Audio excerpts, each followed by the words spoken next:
Welcome to Upfront. I'm Mary Ruth Snyder. We are coming to you from the Rob Ron Road Shaw Spotlight Studios in Campbell River. Joining me today are two very special guests from the Campbell River Hospice Society. We have Louise Daviduck, who is the Executive Director, and Leslie Haynes-Hodgins, who is the Clinical Client Coordinator.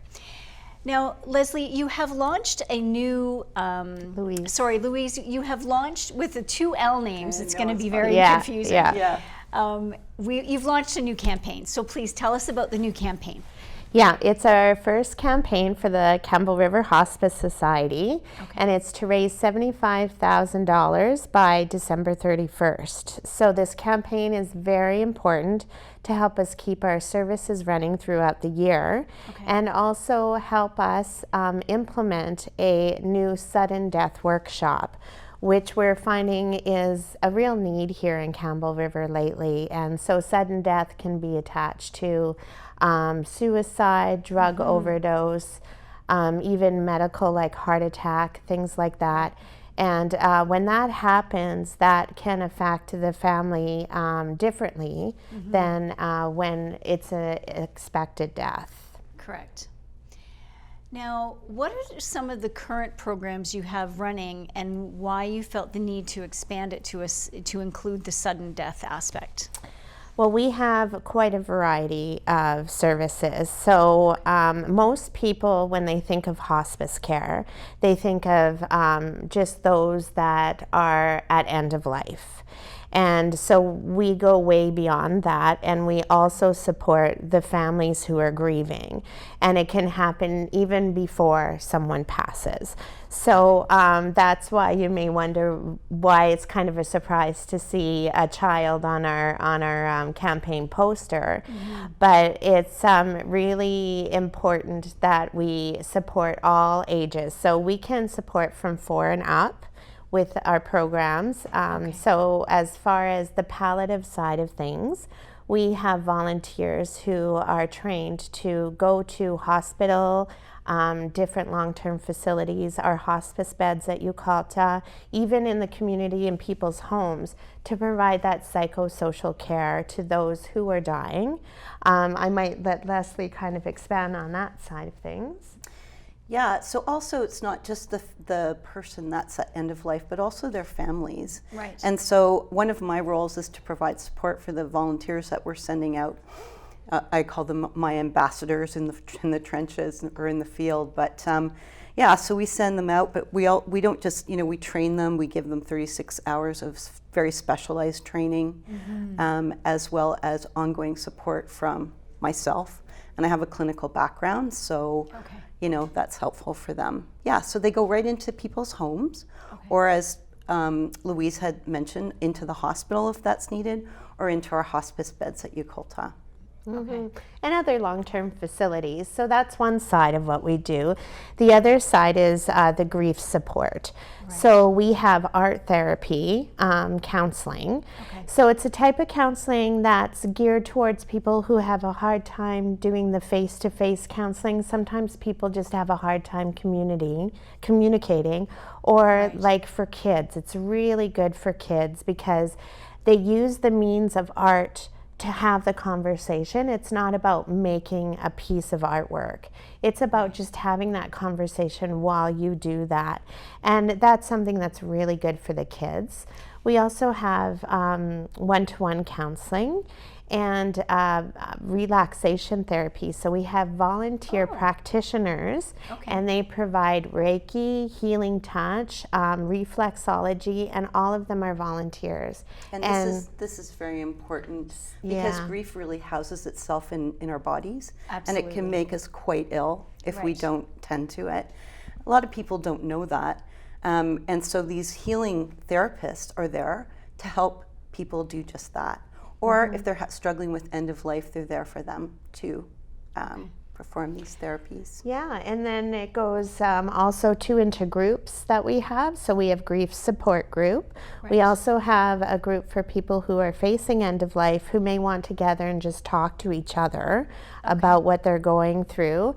We have a meditation group and Zen Tangle, which is another way of relaxing and just kind of taking some time away and just, you know, kind of letting go a bit of that anxiety that's going on, which is really important. Right.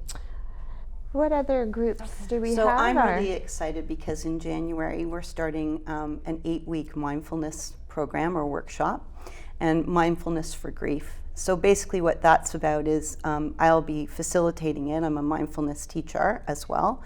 And it's about teaching people how to live in the present moment. Mm-hmm. You know, a lot of times when we've had a big event like this in our lives, we tend to go back on it and ruminate and ruminate and ruminate about it, right? Or we're living into the future thinking, what's going to happen next? And will I ever, you know, overcome this? Or how am I going to do financially, or whatever we're worrying about? Mm-hmm. But we're actually missing our life in the right now as we live in the past or in the future. And so this group actually gives the people, the participants, skills to be able to center themselves and to be in the present moment. Okay. Yeah. Mm-hmm. Now, I just have a question, if we can talk about children for a second. You mentioned that you have an art therapy and that you're able to support children from age of 4 up. Now, is there a group, a weekly group of children that you bring together to work together on those? Well, that's a really good question, because some people have assumed that art therapy is like a group therapy session, and it's not. It's all one-on-one, and it makes it easier for the art therapist counselor to kind of maintain that progress of working together. Because it's so important. Like, we talk a lot at hospice about a good death and a bad death, and Leslie will explain that a little bit more. But if mom or dad or grandma and grandpa are ill, and you know the time is coming, a lot of people automatically want to keep the kids away from it. They don't want them to hurt. They want to keep them away. They maybe sometimes pretend it's not happening, or, you know, pretending that it's good, things are going better than they are. And it's really important. We've had some situations where they've brought the kids in before, so they know that mom is going to pass soon. That gives them the value of time to know it's going to happen, and so they don't have any last regrets. Even if they're 4 or 5 years old, they want to know that they have only a certain amount of time left, that they can talk or do anything they want to with mom before she passes. And it also helps the whole before and after. Okay. Wouldn't you agree? I would agree. And although we don't have a specific group assigned, I know that our art therapists will see siblings together. Oh, yeah. So that's another service that and she families offers. as a group, if that's... Yeah.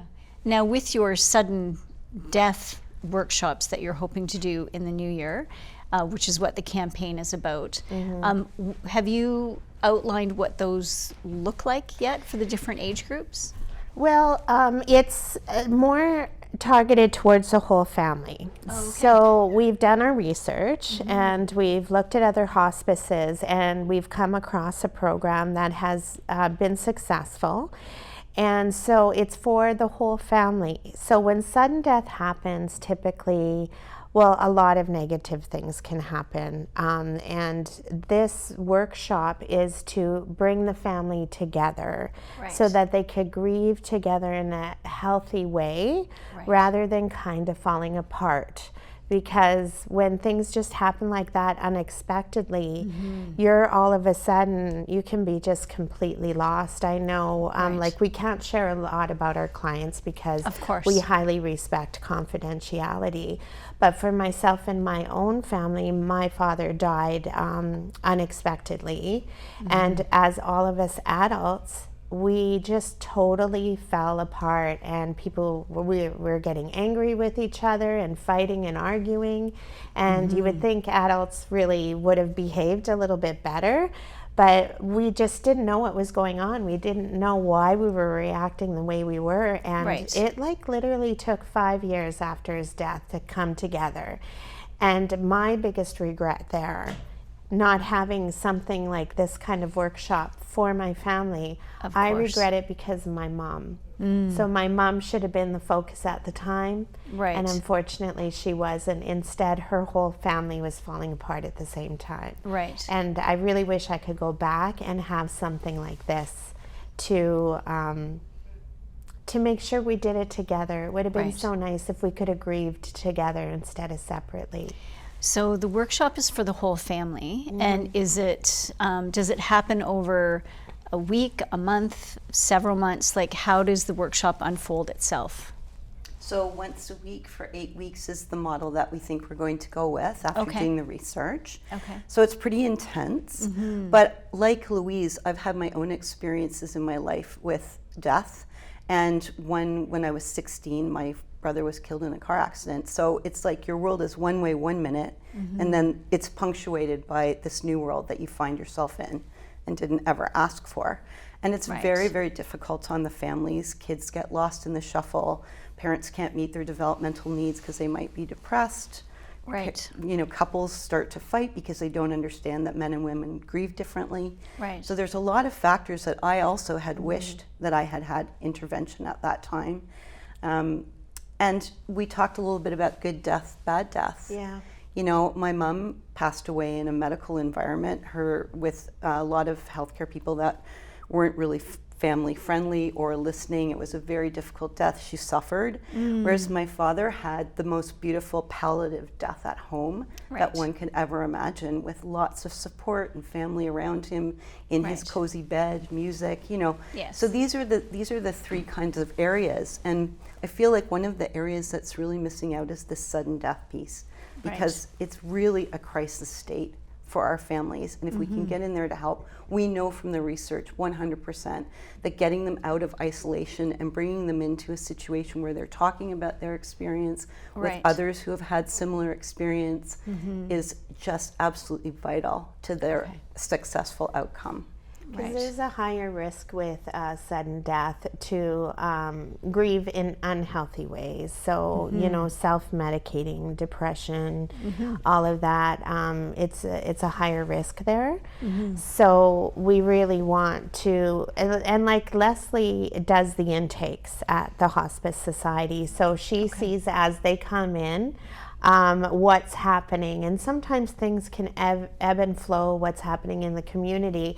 And what we've seen for probably about the last 6 months is an extreme high on sudden death Right. and things happening within our community and Meaning- looking for support. When we say sudden death or traumatic loss, we're really talking about suicide, homicide, overdose, sudden accident. Right. And, you know, What about medically assisted dying? Like, has that come on the radar? Because that Oh, yes. also Oh, yeah. can be sudden, because I know someone who they were informed the day after their mother had gone through with it and hadn't shared with her family what she was going to do. So it was a sudden death for the family left behind, who were left unawares. Has that come onto your radar yet? Well, that's an interesting situation. So Yeah. when it comes to MAID, as the Yes. short form of it, we see a lot of that. And at hospice, we are neutral to everything. We are Of neutral course. to people's decisions, to religion, Yes. any of that. And so we do see it happening more and more in our community. In fact, I think we have the largest rate in on the island, let alone I think now they're saying the world. Right. So, which is really interesting. But cases like that, there has been some situations of they choose not to tell their loved ones. And MAID just brings up a whole bunch of other complications around it, It even does. for the care workers too. Yes. You know, Yes. the volunteers, care workers. So, and it's growing rapidly. So it's something that we continue to think about. Okay, how are we going to deal with the new Right. situations that apply? What happens Right. through MAID? and that example you gave, it does happen. And I would definitely want that family in a sudden death group afterwards for aftercare, because you're right, if they were unaware, that would be absolutely like a sudden death. Right. Well, and that's a perfect example of, we really encourage people, if they're diagnosed with a life-limiting illness, to come to us early. Start talking to us, start utilizing our services, start learning more about death and the effects. So if when they made this choice, did they understand how that would reflect on their loved ones? Because I wouldn't imagine if they really truly understood that, they wouldn't have. But you know, people really have a hard time talking about death, and it's, you know, it's and I think it's the way that our I don't want to get too philosophical here, but we've had a lot, like in my collective social group, we've had a lot of discussion around the various things that are affecting our current society. The fact that after World War II, we moved away from multi-generational homes. Prior to World War II, right across North America and most of the world, there were still multi-generational homes. And for instance, in Ireland, if somebody passed away, they would bring the body right into the living room and have the wake, and everybody would be around. And they had a very engaged process around the passing of a loved one. And it's kind of post-World War II where we got into the GI's bill, where everybody was given money for a little house, and then everybody moved into their own little domain, and they moved away from having the multi-generational home where you had great-grandparents, grandparents, parents, children, and grandchildren all living under one roof and interacting together. And so families lost that intergenerational support that they had prior to that.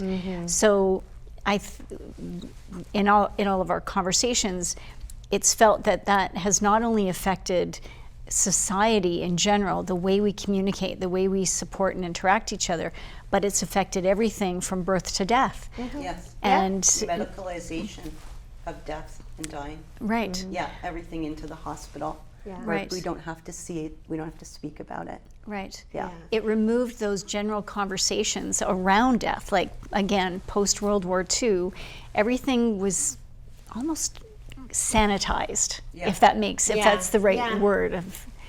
Right? And so now we are finding that in the rediscovery of all of the indigenous cultures, for example, they have never lost their the way that they handle a death of a loved one. And you know, it's just, there's always that ongoing conversation, and I think we really have lost that. So it's good to hear that there's all these different workshops that are bringing families back together to have those really difficult conversations. Yeah, and working things out. And like when you talk about the situation with MAID, there's also some good ones that happen if it's faced and planned ahead of time. Yes. And we've heard some beautiful stories where they've had celebrations, and you know, like at the very last moment, he's having a cigar and a whiskey and playing "I Did It My Way." Wasn't there a picture in one of the, like, I think it was in the Globe and Mail just a few days ago, and it was a gentleman it was a hospital bed, but I think the hospital bed was in his home. Yeah. And he was holding a beer, and all of his sons were around him, and like it was just everybody was toasting, and it was that story about how they were having a pre-death life celebration, including the person who was about to cross over. Yeah, and that's happening more and more. And I think it's interesting because before my time with hospice, I was like everyone else and had your head goes down a little bit and you don't know what to say when it comes to death. But now it's second nature. Birth and death is the beginning of our life, and it's important, and it's really important not to shy away from that. And that's the value our hospice volunteers bring at the bedside too, because they're trained to be able to talk about the death. And so many people, so often you see the person who's dying wants to talk about death but doesn't want to talk about it to their loved ones because it's like if we don't talk about it, it might not happen. Right. And vice versa with the loved one not wanting. So a lot of times a hospice volunteer can kind of mend that in between them so that they can have those deep conversations when they need to without regretting not taking that opportunity. Right. Or even if they choose not to take that opportunity, at least they have a sounding board. They have somebody to talk to about their regrets. I know you've talked a lot about the regrets at the bedside. Yeah, that's a big part of the processing at the end of life, Right. so that they can have a peaceful exit, if you will. Right. So it's very important that they process any regrets or things that they felt was unfinished business in their life, so that it can be more peaceful. Do you find that, like, there's been stories for the better part of 15 years that attendance at any religious organization is plummeting. But do you find that as people are nearing the end, are they wanting to reconnect with whatever spiritual foundation they had from their upbringing as a child? Sorry. So it all depends. I mean, some people have really, really different beliefs about, what happens at the end of life, and some people do start talking about it more. But there's also some other situations that happen, and it's very interesting, like the book Final Gifts. Yes, written by 2 palliative care nurses. I highly recommend it if you want to understand the end of life issues. But yeah, I find it's a very existential time. People really, they do a life review, they do a lot of processing, a lot of working through the regrets. A lot of times they feel like they can't do that work with their families, so they might do it with their volunteers. And spirituality does often come up. Okay. Sometimes if they've had a fundamentalist relationship with a religion, they might reconnect, or they might just want to talk about it with somebody at the bedside. What do you think happens after this? Right. Yeah, these kinds of questions. Right. It's a time which is, it's just so special to be on that journey with somebody. It's a very, very precious time. Another important thing that comes up at the end of life too, and back to the final gifts, is there's a lot of stories of hospice volunteers helping to build that bridge between the person who's passing and their family. Okay. Because often you hear stories about, like, an example is there's a husband and wife who met later on in life, and they met because they were traveling, they were backpacking, and that's how they met and fell in love. And so at the end of life, the man was dying, and he kept saying to his wife, "I'm ready to go on the trip, I need my passport." And so she was really feeling that it's the drugs, and she was getting upset because she didn't want the drugs to take away from their last few days. And he was confused. Yeah, thought he was really confused, and he didn't know who she was and things like that. But quite often, it's a little indication that time is coming, and hospice volunteers see that quite often. So they took her aside and they said, I think he needs his passport because he's ready to pass. He's going on a trip. This is the kind of language that happens quite often. Oh, interesting. And so it's not necessarily the drugs. And sometimes they use this language and they hang on until somebody understands. And gives them permission to Gives leave. them permission. So she went home and she got the passport. And she brought it to him and she said, "Here's your passport. You can go on your trip now. You're all ready." And within hours, he passed peacefully. And it was peaceful for her too. Wow. Yeah. Amazing. So that's where a hospice volunteer fits in. Right. Now, does hospice, do you have foundational relationships with all of the various churches in town so that you can work with them if that request comes in? No, we don't. So if anyone asks, typically they don't, though, because they already have somebody in place. Okay. But when they do ask, we do have someone specific for that, then that can go out and spend some time with them. Okay. Great. So we are down to the last couple of minutes of the show. And so let's talk one more time about the campaign that is on from now until December 31st.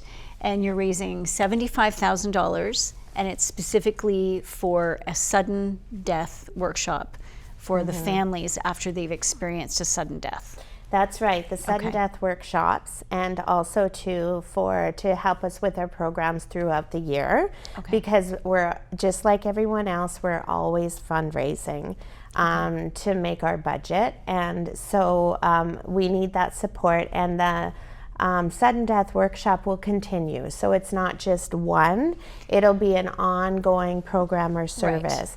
And the thing too that's important is we understand that people working in the forestry industry is having a difficult time, and even some other people are struggling at this time of year, and we're not asking for people to give if they can't. We're just asking those that can give to support us, so we can be there for the people that can't afford counseling, that can't afford the support, because we're here for our entire community, even our surrounding areas, including Quadra and Cortez, and we just want to make sure we're here when we're needed. Okay. Well, ladies, thank you very, very much for explaining the vast array of workshops and support that you have in place for the whole of the community. I would encourage everyone, if you are faced with an upcoming loss that you are aware of, or if something has happened suddenly that you were not aware of, please reach out to hospice. They are the experts, and they can help you walk through this very difficult path that you are about to embark on. So thank you so much for your time, and thank you so much. Good luck with the campaign. Thank you. Thanks for joining us for Up Front from the Rob Ron Shaw Spotlight Studios. We'll see you again.